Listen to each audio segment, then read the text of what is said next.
If you've ever listened to the podcast, you know that I am extremely opinionated about the right and wrong way to create content. So, I want to talk about what you should be doing when your content is getting views, but it's not creating sales. Most people are creating educational content, they're adding value, they're doing what they think they should be doing, and they're not seeing that great of results. So, they're turning to running ads, posting a higher volume of content, or ultimately just beating their head against the wall, continuing to post content that isn't actually doing anything for them.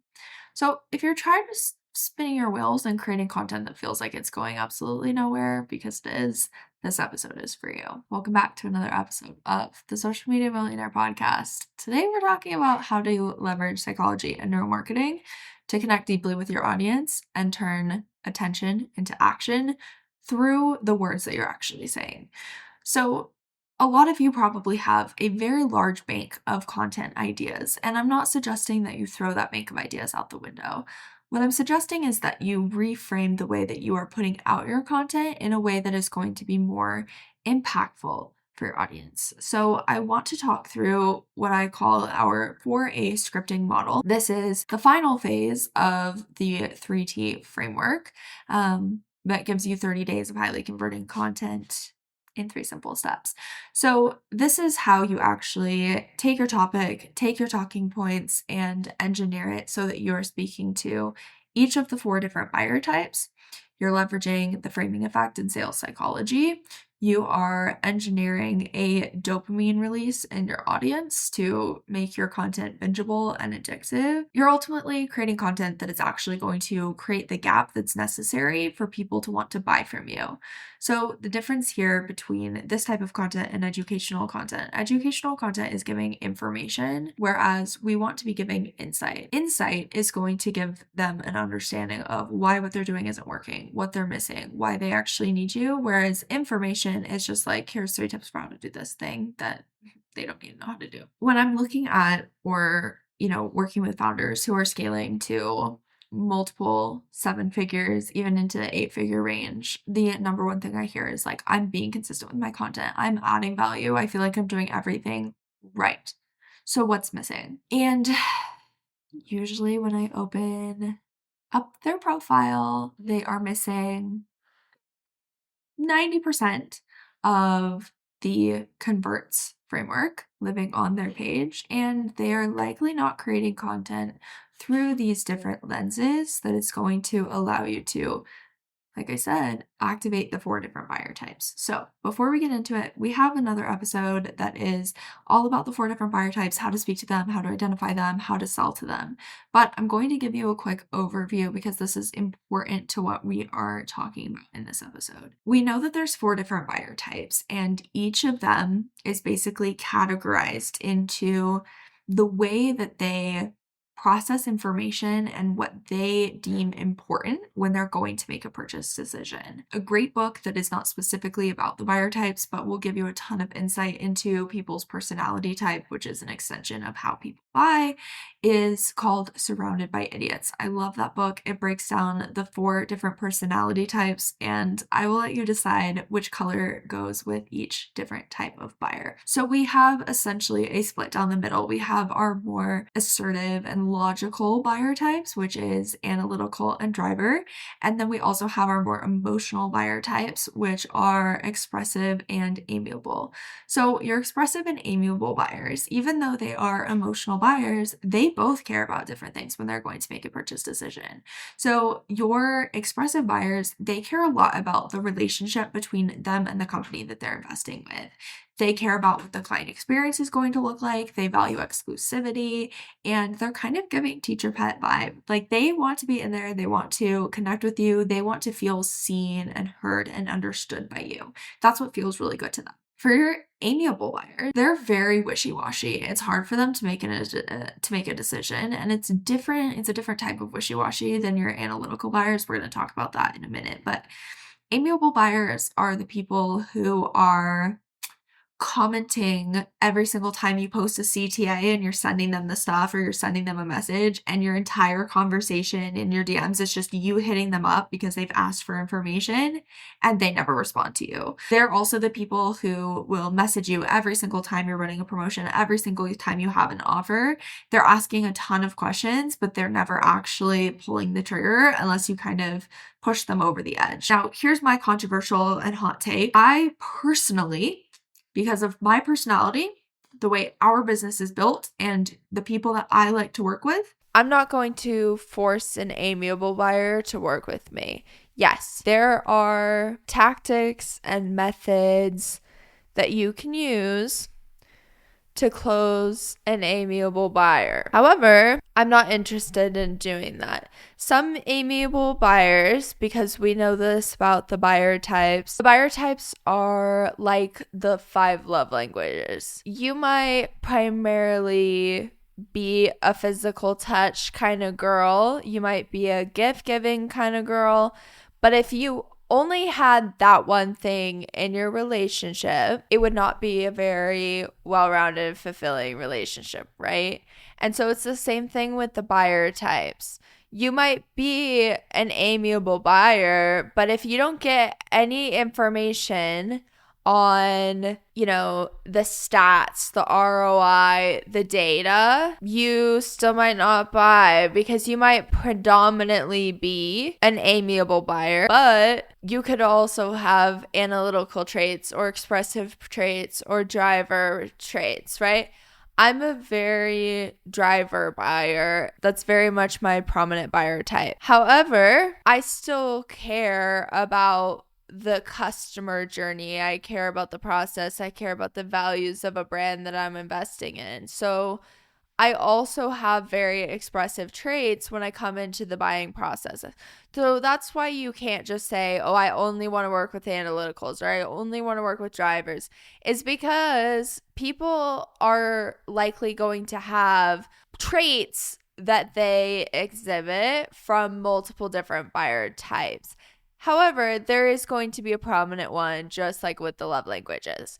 So we want to create a well-balanced, fulfilling relationship for our audience, just as we would in any relationship. That's why we speak to all 4. Now, coming back to my hot take, when I have somebody who is an amiable buyer and they're very amiable, and I know I'm going to have to super hold their hand and basically force them to make a decision, I'm not interested in doing that. I'm not going to do that. Did I do that? Yes. But it's not the type of people that I really want to work with. I literally, as I speak, I have three people, and I know this because I marked them in my DMs. I have 3 people who have been messaging me nonstop, who I know are amiable buyers, and they're extremely amiable. And it's just gotten to the point where I'm like, hey, I don't think this is a good fit. I don't really want to work with you. So that's totally fine.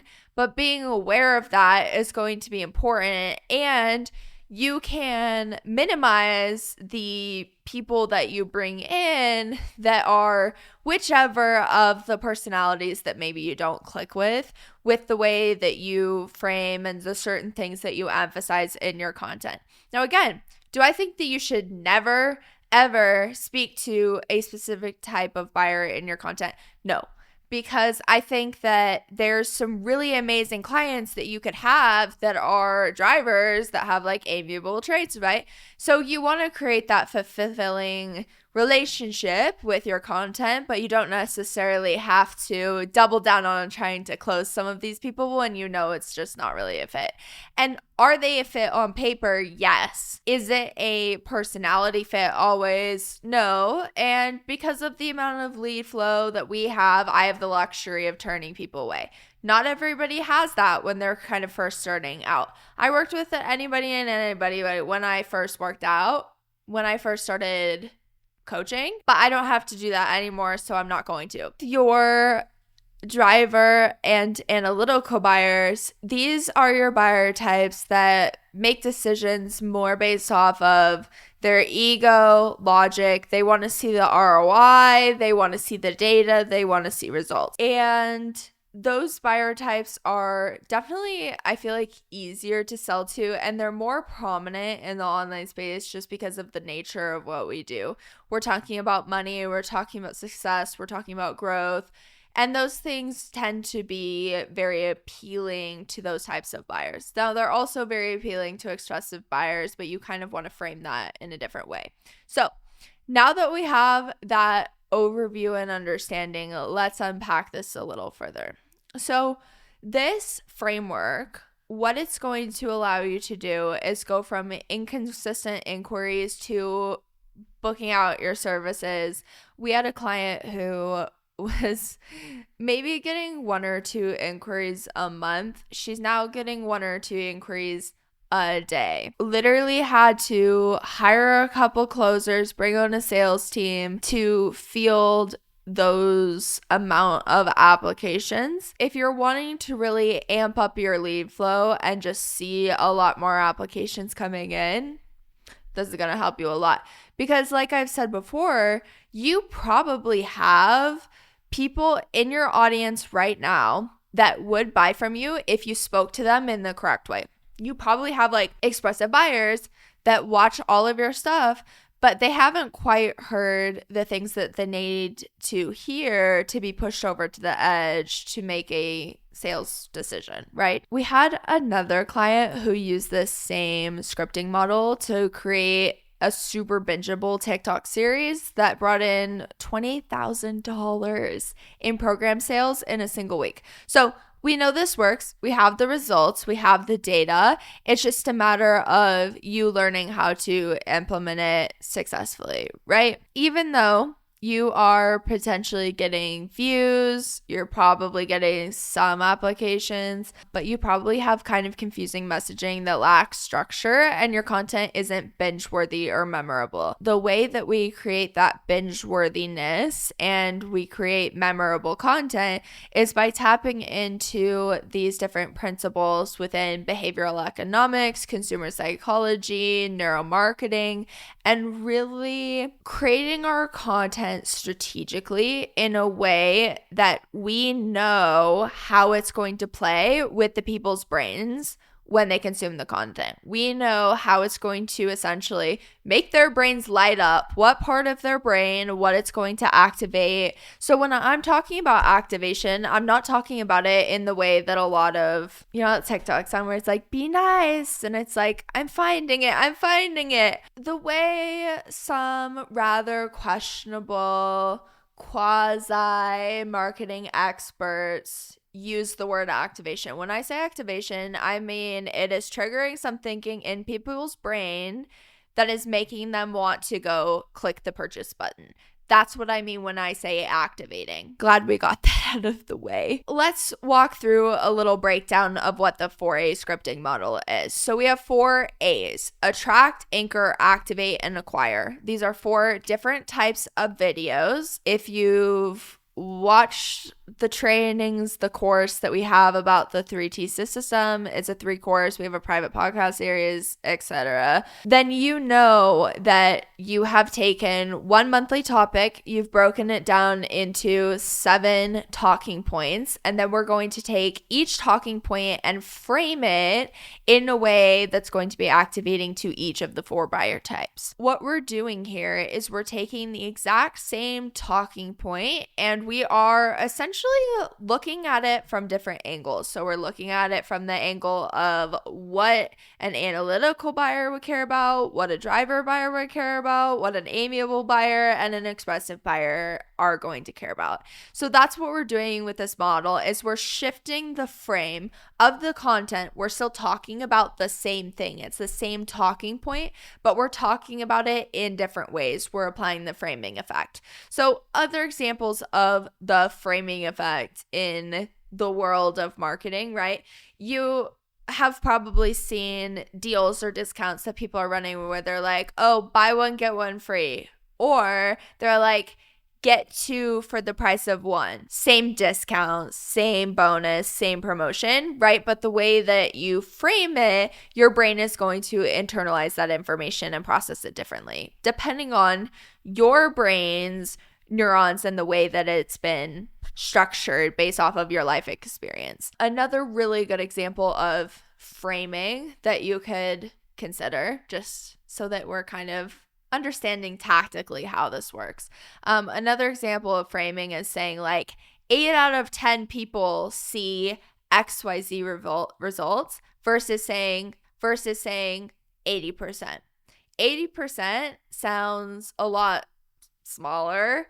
8 out of 10 people, you're able to conceptualize that in a very simple way. Like, you know what a list of 8 people looks like. You know what a group of 8 people is going to be. And so 8 out of 10 means something different. Your brain processes that information in a different way than if you say 80%, right?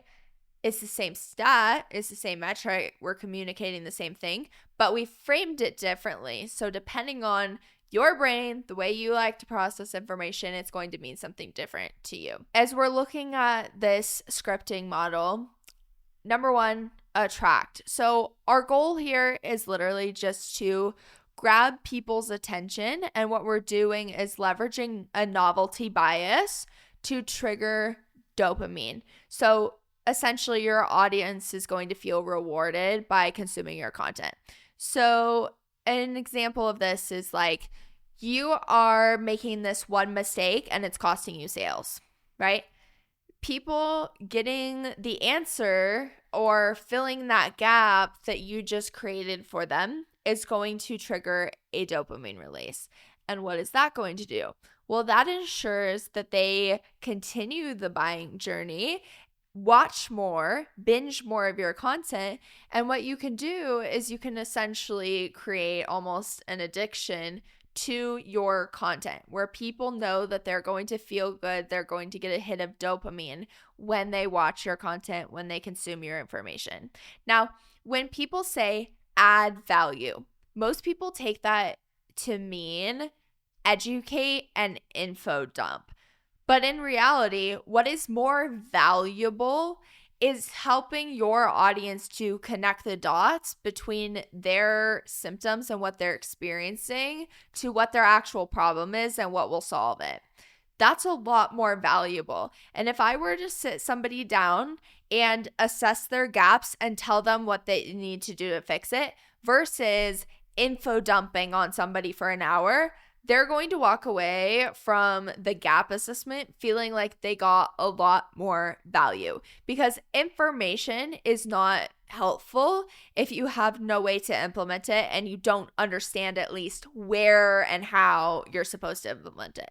So that's why I always say, like, there's no such thing as giving away too much information in your content, because one, we're not info dumping. We are helping people to connect their current reality to their desired outcome by helping them understand what the gap is and what they're missing. When we're doing that, we're actually providing real value because they wouldn't have been able to get that otherwise.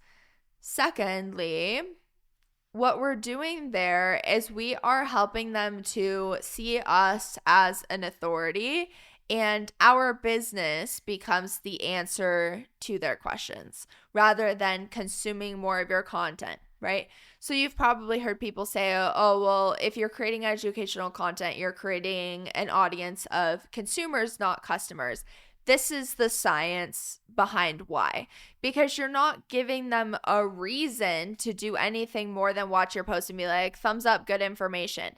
And so leveraging this model gives them that push. It gives them a reason to go consume more of your content and actually want to buy from you, which is the point, right? Next, we have anchor. So this, again, we're applying the framing effect and we're positioning their problem in a way that is going to determine their perceived urgency to actually solve the problem. And so what we're doing is we're validating the audience's current reality, we're framing the problem, and then we are inserting ourselves as the thing that's going to bridge that gap for them. So we're anchoring them in our authority. Number 3 is activate. This is where we are wanting to inspire action with that emotional trigger, with that emotional motivation. We're infusing things like the norm of reciprocity. We're helping them feel compelled to take action.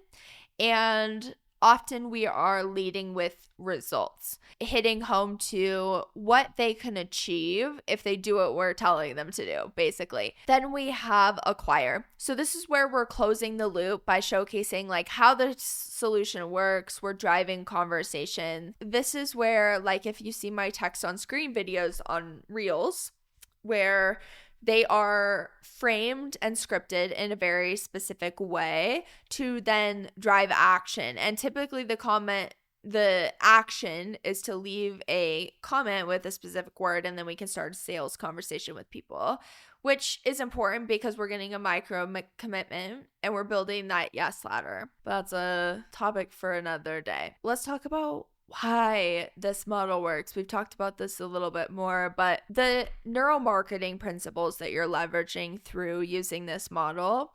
Number one, we've got that dopamine hit. So we're hooking the audience with novelty and emotional reward. We're essentially response conditioning them. It's just like clicker training. If you have a puppy, it's the same vibe. It's doing the same thing in your brain. And triggering this dopamine and creating these aha moments, essentially you are lighting up your audience's brain in the same way that something like religion is going to light up their brain, where people come to have this like religious fervor and they are hardcore believers. It's because of the way that the information is framed, because it's going to save them, it's going to solve their problems, right? And so we're doing this on a much less harmful level, and we are leading with integrity because we are only speaking to specific symptoms that we can solve. So that way we're not going to be pulling in people who actually aren't needing this thing. Number two, we have the framing effect. So we're positioning problems and solutions in ways that feel clear and actionable. And we are framing it in a way that is going to hit home to what the different buyer types care about. We have the norm of reciprocity. So we're building trust by giving upfront value. And then we have the buyer psych. So we're tailoring our content to all four buyer types. So what I want you to do is go through and attempt to script out a video that is going to be attracting, do another video that's anchoring, another that's activating, and another that's actually acquiring conversions. And if you're struggling to do this, head over to my Instagram. Literally all of my content is doing this, so you can see this exact strategy in action. And if you're somebody who's like, yeah, I'm posting consistently, but it's like not freaking working, book a free gap assessment with the team. The link will be down below. And they will go through and essentially do a preliminary audit of your content. They'll look at what you're posting, what you're missing, what elements of the Convert framework, the 3T system, and the 4A scripting model that you are actually missing, and help you to cultivate some action steps. So I will leave that link for you in the show notes. You will see that this is working because you will have higher engagement. You're going to have leads and sales pick up, and you'll also notice a lot less resistance in the sales process. So you're going to get less objections, you're going to get less no's, and marketing won't feel like the hardest part of your business anymore. So attract, anchor, activate, acquire. That's your guide to creating content that not only grabs attention but also converts. Let me know how this goes for you. I'm always happy to hear. My Instagram is @kendall.laney. So if you want to DM me and talk through any of this, feel free to do so. My DMs are always open. Thanks for listening, and I'll see you in the next one. Bye.